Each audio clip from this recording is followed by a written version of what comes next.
Kag subong hapon, pwede mo bala malami mo tupad nga nalipay ako subong hapon kay ari ta ay naman kita subong hapon. So before we start, ibalik na to ng tanan niya kadayawan kag pasalamat subong kay tungod nga ini ang adlawan sa Dios. Amen.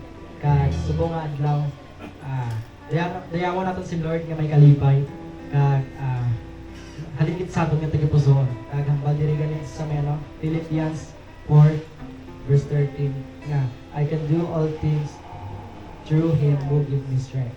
So wala imposible sa aton ni Dios ganin subongan hapon dayawan naton si Lord nga may kalipay sa aton nga tagipusoon. Hallelujah. Amen.